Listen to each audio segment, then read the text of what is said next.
اعوذ بالله من الشیطان الرجیم بسم الله الرحمن الرحیم. ډیرو معزز معاصرینو السلام علیکم ورحمت الله وبرکاتو. په دې هیله چې صحتمند اوسئ. تېره ورځ درس کې مونږ تاسو هم په د نړیوالو خصوصي حقوقو په عمومیاتو باندې بحث کړی و. نن ورځ راځو لومړی سریزه وایو او پسې نور موضوعات د بحث او مطالعې لاندې نیسو. مونږ تاسو پوهیږو چې په اوسني وخت کې نړۍ د یو کلي او کور حیثیت غوره کړی دی چې په دې کور کې مختلف اشخاص او افراد اوسیږي چې د دوی دینونه، مذهبونه، نژادونه، کلتورونه او ژبې یو د بل سره فرق لري او د دوی کړنې یو د بل سره متغیرې دي. خو بیا هم څومره انسانان چې په دې نړۍ کې اوسیږي دوی د بشر د حقوقو له نظره، د انساني کرامت له نظره او د انساني حقوقو له پلوه د حقوقو او واجبو لرونکي دي. له بله پلوه د هغه وخت راهیسې چې انسانانو په ځمکه کې خپله استوګنه اختیار کړې ده د خپلو ضرورتونو د پوره کولو په خاطر یې چې دغه ضرورتونه به یا د انسانانو د روابطو ترمنځ وو یا به د ټولنې په امن او نظم پورې ارتباط درلود. خو په هر حال انسانان د خپلو ضرورتونو د پوره کولو په منظور داسې وسیلې ته ضرورت لري ترڅو پورتني موارد په ښه توګه سره راهنمایي کړی شي. په عمومي ډول سره دولتونه د دریو عناصرو څخه متشکل شوي دي چې له قلمرو، نفوذ او حاکمیت څخه عبارت دي. نو د دې لپاره چې دولتونه په نوموړې خاوره او نفوذ باندې په کامل ډول سره حاکمیت ولري نو باید چې یو کامل او جامع قانون درلودونکي وي. یعنی دولتونه د خپلو اتباعو او د ټولنې د منافعو په خاطر قوانین رامنځته کړي او دغه قوانین د خلکو په مذاهبو، عرف او عاداتو او افکارو باندې بنا شوي. مونږ تاسو پوهیږو چې په نړۍ کې ګڼ تعداد دولتونه وجود لري او نوموړي هر دولت د خپلو اتباعو او ټولنو د مصلحتونو په خاطر قوانین منځته راوړي دي چې دغه مصلحتونه د ټولنو د وګړو د مذاهبو، عرف او عادات څخه سرچینه اخلي. له بله پلوه څرنګه چې انسانان په فطري لحاظ د زیاتو اړتیاوو درلودونکي دي نو په ځینو وختونو کې انسانان مجبوریږي چې د بعضو اړتیاوو د پوره کولو په خاطر د خپل مطبوع هیواد څخه بهر ته سفر وکړي. نو کله چې اشخاص د خپل مطبوع هیواد څخه خارج ته سفر وکړي نو سمدلاسه د بل هیواد د قوانینو سره مخامخ کیږي. کیدای شي چې نوموړي قوانین د اشخاصو د مذهب، عرف او رسومو سره مطابقت ونه لري. نو دلته د قوانینو د تعارض موضوع مطرح کیږي. یعنی کله چې یو شخص د خپل مطبوع دولت څخه خارجيږي، بهر کیږي نو د دغه شخص موضوعات بین المللي جنبه پیدا کوي چې دلته په حقیقت کې د قوانینو تعارض رامنځته کیږي. پس ویلی شو چې د قوانینو تعارض هغه وخت مطرح کیږي چې کله په یوه موضوع کې خارجي عنصر داخل شي. نو دغه موضوع د نړیوالو خصوصي حقوقو له موضوعات څخه شمیرل کیږي. او کله چې په نوموړې موضوع کې د دولتونو قوانین متفاوت وي نو د قوانینو تعارض مسأله مطرح کیږي. د دې په مورد کې باید ووایو چې له ډېرې پخوا څخه په نړیواله سطحه دا کوشش کیږي چې د نوموړو موضوعاتو د حل او فصل لپاره یو نړیوال قانون جوړ کړي. خو نړیواله ټولنه تر اوسه د نړیوال قانون په جوړولو باندې نه ده توانیدلې او دغه تشه نه ده ډکه کړې. او له بله پلوه د بین المللي قانون د نشتون په صورت کې دولتونو د بهرانیانو د منافعو د تامین په خاطر په خپله خاوره او هیواد کې بعض احکام په خپلو قوانینو کې مطرح کړي دي ترڅو په نړیواله سطحه د اشخاصو او افرادو لپاره حقوق او واجب تر یوې اندازې پورې تامین او تکافو کړی شي چې پورتني موضوعات د نړیوالو خصوصي حقوقو د موضوعاتو له جملې څخه شمیرل کیږي. په هر حال موږ به انشاءالله د نړیوالو خصوصي حقوقو مضمون کې په جریان د 2 سمسترونو کې د قوانینو تنازع، طبیعت، استوګنځای او د بهرانیانو حقوق په تفصیل سره د مطالعې لاندې ونیسو. موږ به کوشش وکړو چې په لومړی سمستر کې د قوانینو تنازع او د طبیعت موضوع همدغه مطالعه وایو او په دوهم سمستر کې د اوسېدلو ځای او د بهرانیانو حقوق مونږ تاسو د بحث او مطالعې لاندې ونیسو. یعنی هدف د دې نه همدا دی چې مونږ 4 موضوعات په دې مضمون کې وایو چې 2 په 8 سمستر کې او 2 موضوعات په 8 سمستر کې د بحث او مطالعې لاندې نیسو. عمومیاتو کې مونږ تاسو وایو چې افقي حقوق په 2 برخو ویشل شوي دي چې عبارت دي له الف ملي حقوق یا داخلي حقوق، ب نړیوال حقوق یا خارجي حقوق ما تېره ورځ هم د باندې بحث وکولو. لومړی حقوق په دوو برخو باندې تقسیم شوي دي چې یو یې آفاقي حقوق دي او بل یې هندي حقوق دي. هندي حقوق بیا په عمومي حقوقو او خصوصي او سیاسي حقوق باندې تقسیم شوي دي چې بیا نور بخشونه هم لري. آفاقي حقوق بیا په دوو ډولو ویشل شوي دي، لکه دلته چې ویشل شي ملي حقوق یا داخلي حقوق، دوهم نړیوال حقوق یا خارجي حقوق. ملي حقوق بیا په دوو برخو ویشل شوي دي چې یو عمومي حقوق دي او بل خصوصي حقوق دي. عمومي حقوق بیا په 5 برخو تقسیم شوي دي او خصوصي حقوق هم په 5 برخو تقسیم شوي دي. البته دا زموږ د بحث موضوعات هم دلته نه دي. زموږ د بحث موضوعات نړیوال حقوق دي. نړیوال حقوق بیا په 3 برخو باندې تقسیم شوي دي. یو نړیوال جزا حقوق دي، بل نړیوال عمومي حقوق او بل نړیوال خصوصي حقوق. زموږ تاسو د بحث مضمون هغه نړیوال خصوصي حقوق دی چې ان شاء الله په دوه سمسترونو کې د بحث او مطالعې لاندې نیسو. راځو لومړی د نړیوالو خصوصي حقوقو تعریف ته. نړیوال خصوصي حقوق د حقوقو د علم یوه مهمه څانګه ده چې په نړیواله کچه د خصوصي افرادو اړیکې تنظیم او ترتیبوي.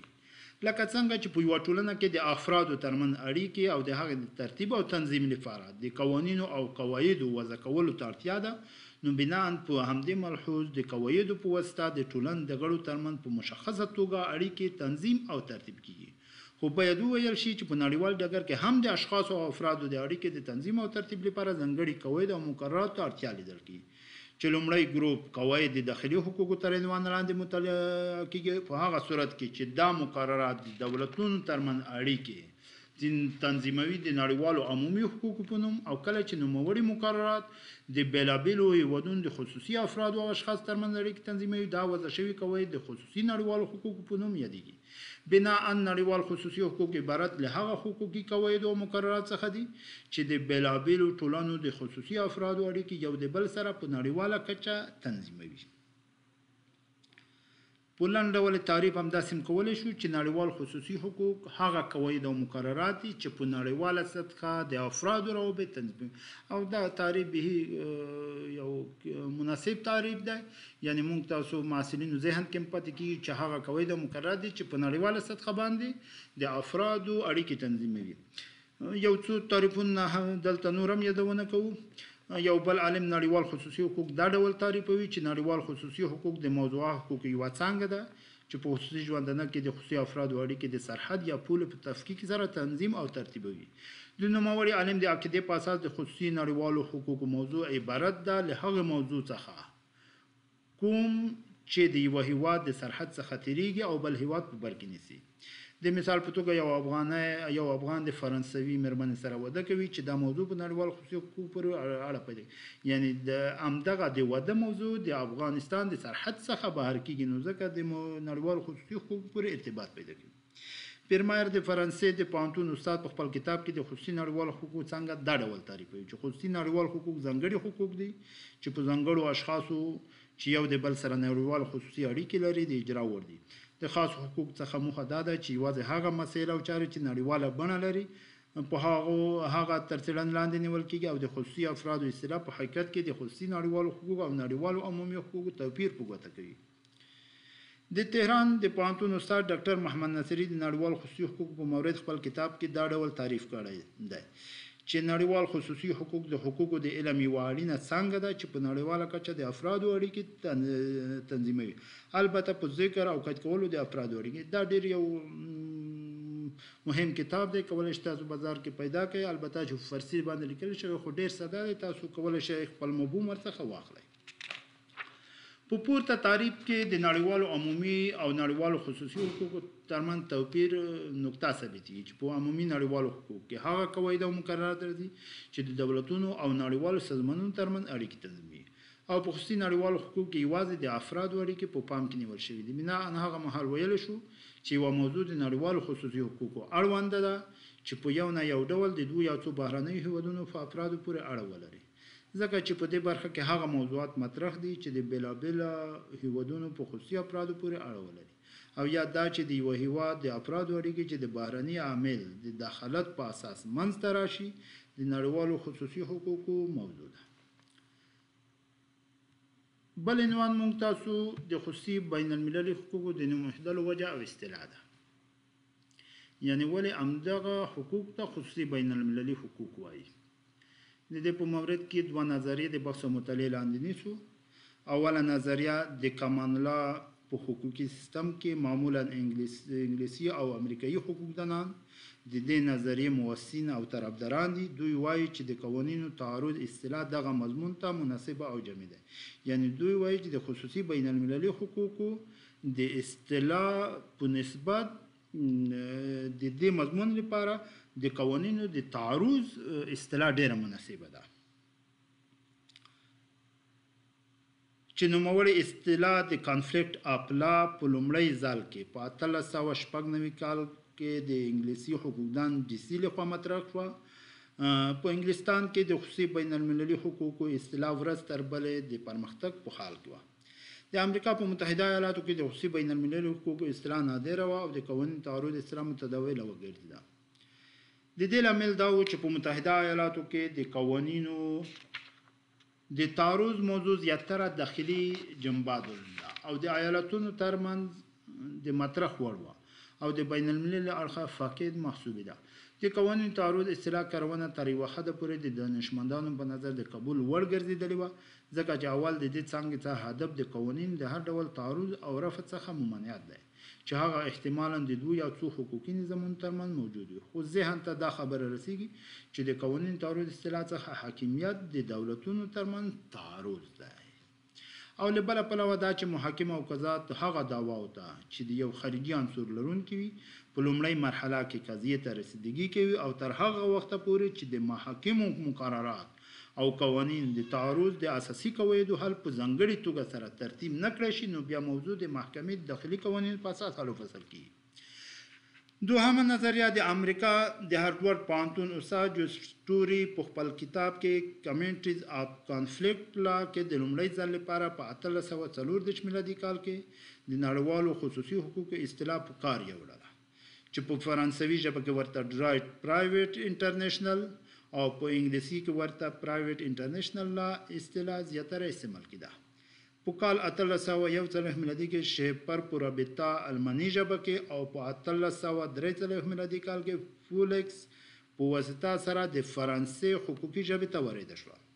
همدارنګه د ځینو دانشمندانو لخوا ځینې نور اصطلاحات په کار وړل شوي دي لکه د پول سرحد حقوق، بین المللي حقوق، څو ملیتي حقوق وغیره. خو نن ورځ خصوصي بین المللي حقوق اصطلاح په ټولو اروپایي او لاتین امریکایي دولتونو کې رواج او مومد. یعنی د دې لپاره د پول او سرحد حقوق هم بعضې دانشمندانو او عالمانو پیشنهاد کړي دي. بین المللي حقوق هم باید دوی وایي چې ورته وویل شي څو ملیتي حقوق، یعنی هدف د دې نه همدغه دی چې دا کې څو ملیتي حقوق وجود لري. خو مګر نن ورځ د خصوصي بین المللي حقوق اصطلاح معمول ده او مروج ده. پاتې د نوي چې د خصوصي بین المللي حقوق اصطلاح په کارونه د ځینو نوکیسو او ملاحظې لرونکي ده چې په لاندې ډول مونږ کولی شو د هغې څخه یادونه وکړو. یعنی بعض انتقادونه په دې باندې موجود دي. لومړی د بین المللي وصف ورکړه، دوهم د خصوصي اصطلاح استعمال. لومړی د بین المللي وصف ورکړه دغه رشتې او څانګې ته یو ډول ګمراه کوونکی او خطا کوونکی اصطلاح شمیرل کیږي ځکه چې د خصوصي بین المللي حقوقو مقررات او قواعد داخلي قانون جوړونکي رامنځته کوي. نو په دې اساس په دې څانګه کې د مقررات او قوانینو ایجاد او استناد د هیواد داخلي قوانین پورې اړه لري او داخلي منابع د اهمیت له مخې په لومړی قدم کې شمیرل کیږي. په خصوصي بین المللي حقوق کې د قوانینو صلاحیت، د محاکمو واک، د خارجي اتباعو حقوقي حالت او وضعیت د دولتونو په غاړه دی. په دې اړه د قوانینو او احکامو تدوین د هیوادونو د منابعو په نظر کې نیولو سره د سالا مقاماتو لخوا رامنځته کیږي. د هیوادونو د نن ورځ د اړیکو په نظر کې نیولو سره په خصوصي بین المللي حقوق کې یو خارجي عامل وجود لري او د داخلي مقنن لخوا د قوانینو په وضع کې د خصوصي بین المللي حقوق پورې مربوط قواعد او د بهرنیو هیوادونو په نظر کې نیسي چې ترڅو په آینده کې د قوانینو تعارض مخه ونیسي. هدف د دې نه همدغه دی چې موږ دلته وایو چې بین المللي خصوصي حقوق د بین المللي وایي چې یو څه خطا کوونکې اصطلاح ده ځکه دوی داسې استدلال کوي چې خصوصي بین المللي حقوق قواعد او مقررات چې منځته راځي یو داخلي مقنن په اساس منځته راوړي. کله چې داخلي مقنن منځته راوړي نو بیا بین المللي وصف ته ضرورت نه، یعنی بین المللي وصف یا خاصیت موږ نشو ورکولای، یعنی داخلي مقنن خپل منافع په نظر کې، خو بیا هم همداسې وایو چې لومړی مقنن داخلي منافع په نظر کې نیسي، تر اوسه پورې هغه د نړۍ نورو هېوادونو د قوانینو سره هم د تعارض مخ هم پکې نیول کېږي. دوهم د خصوصي اصطلاح استعمال د حقوق په دغه رشته کې چې د خصوصي اصطلاح ذکر ده یو لړ خلاګانې د ځان سره لري. نن ورځ د نړۍ دولتونو ګډون او دخالت د افرادو په خصوصي ژوندانه کې د خصوصي والي وصف له منځه وړي او وړی دی او د عمومي حقوقو وصف یې ترلاسه کړی دی، لکه د طبیعت چې د خصوصي بین المللي حقوقو د موضوعات څخه یوه مهمه موضوع ګڼل کېږي، په دې دلیل چې د طبیعت منشا او اساس د دولتونو د ارادو څخه دی او د افرادو اراده نه ده، نو ځکه په دې ډول سره یو قراردادي امر محسوبیږي.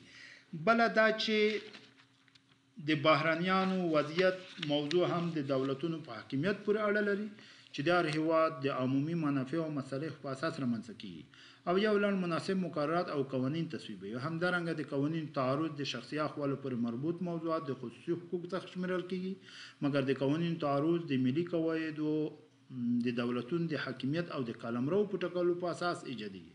په دې توګه د محاکمو او قضاتو د تعارض د مسئلې په اړه د قواعدو او مقرراتو محاکمتي اصول داخلي دي، خو د عمومي حقوقو یو بخش په نړیواله سطحه د څېړنې لاندې نیسي، نو ځکه داسې استدلال کیږي چې خصوصي بین المللي حقوق د خصوصي حقوقو یوه برخه ده. ځکه چې د خارجیانو د وضعیت موضوع لکه د خارجیانو سیاسي حقوق او ازادۍ چې د عمومي حقوق پورې اړه لري، خو په نورو ډېرو زیاتو مواردو او حالاتو کې لکه د ملکیت حق، د کسب حق، د تجارت کولو حق او داسې نور مدني حقوق په خصوصي حقوق پورې اړه لري او نور داسې موضوعات چې د قوانینو د تعارض په اړیکو حکیم دي د تعارض د حل قواعد خصوصي حقوق پورې شامل کیږي. په دې توګه د محاکمو د تعارض موضوع اگر که د داخلي محاکمو په اصولو پورې اړه لري، خو د فردي حقوقو د تضمین په موخه د اشخاصو دعواو ته رسیدګي په خصوصي حقوق پورې ارتباط پیدا کوي. ډاکټر مرتضی ناصري د انګلیسي او امریکایي مؤلفانو او حقوقدان په پیروي سره د څوملیتي اصطلاح کارونه د خصوصي بین المللي حقوقو او د قوانینو د تعارض په یوه مناسبه قوانینو د تعارض په ځای یوه مناسبه اصطلاح شمیري، ځکه چې د دې اصطلاح استعمال داره په ګوته کوي چې واقعیت دا دی چې په څوملیتي حقوقو یوازې د قوانینو تعارض د مطالعې لاندې نه نیول کیږي، بلکې د هر اړخیز بحث څخه وروسته د هر یوې تعارضي قاعدې بررسي او څېړنه په محاوي شکل سره په قراردادونو او خصوصي بین المللي روابطو څخه هم د تحقیق لاندې نیول کیږي. نو په دې توګه نوموړي عالم نن ورځ د دولتونو د مستقیمه مداخلې په اساس د اشخاصو په خصوصي ژوندانه کې او حقوق کې د قوانینو تغییر رامنځته کړی دی او یوازې د خصوصي او عمومي حقوقو ویشنه په تیوري لحاظ سره په پوهنتونونو او پوهنځیو کې پاتې ده، ولې عملا په خصوصي حقوقو کې دولتونه زیاتره مداخله کوي. هدف د دې نه همدغه دی چې د خصوصي اصطلاح استعمال کله چې مونږ دغه استعمالوو د باید هدف همدغه وي چې دا کې دولت مداخله نه کوي، نو مونږ تاسو په عمل کې وینو چې په نړیوالو خصوصي حقوقو کې که هغه طبیعت موضوع دی، که د شخصي احوالو موضوع دی، که نور مدني او خصوصي موضوع دی، دولت په مستقیم توګه په هغه کې داخل دی، نو ځکه د خصوصي اصطلاح استعمال هم د نیوکې انتقاد لاندې راوستل ده. نو ځکه ویلی شو چې د خصوصي بین المللي حقوقو اصطلاح د جامعوالي او منیوالي حیث نسبت نورو پورتنیو اصطلاحاتو ته یوه مناسبه اصطلاح ده. باید وویل شي چې ځینو د دښمنو یوه بله اصطلاح چې هغه مولټي سټیټ آف د لا لکه دون مهرن لخوا په پرابلم کتاب کې کارول ده. نن ورځ دومره درس بس دی، بله ورځ انشاءالله چې راځو د خصوصي بین المللي حقوقو مشخصات او ځانګړتیاوې د بحث لاندې نیسو. السلام علیکم ورحمة الله وبرکاته.